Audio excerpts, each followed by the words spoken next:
Single leg squat. Holding two dumbbells, stand with your knees slightly bent and your feet shoulder width apart. Lift your right leg so that your knee is bent 90 degrees and your lower leg is parallel to the ground behind you. Slowly lower your body until your left thigh is parallel to the ground. Pause, then push your body back to the starting position. Finish all the repetitions, then switch legs and repeat.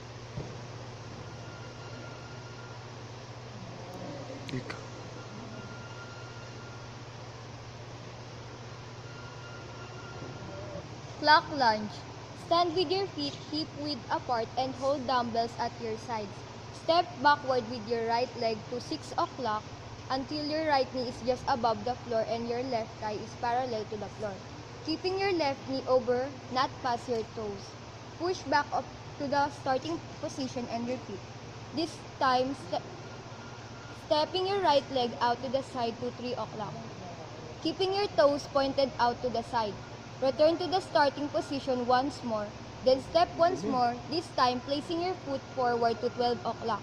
Return to the start position, then switch position and step back with your left leg, moving to 6 o'clock, 3 o'clock, and 12 o'clock.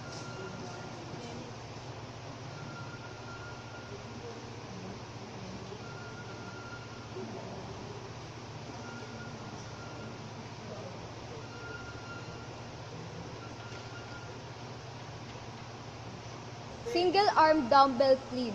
Squat over a pair of dumbbells and grab them with an overhand grip. Stand and lift both weights up to chest height. Quickly drop underneath the weights and catch them on your shoulders with your elbows high. Drop your elbows, keeping the dumbbells at shoulder level. Push the dumbbell in your left hand straight up. Pause, then lower the dumbbell.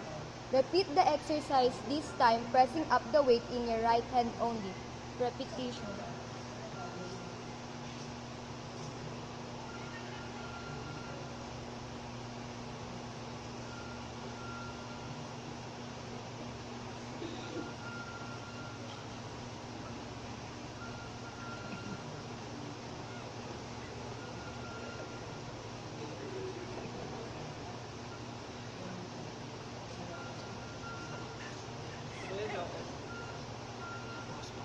Push-up position row.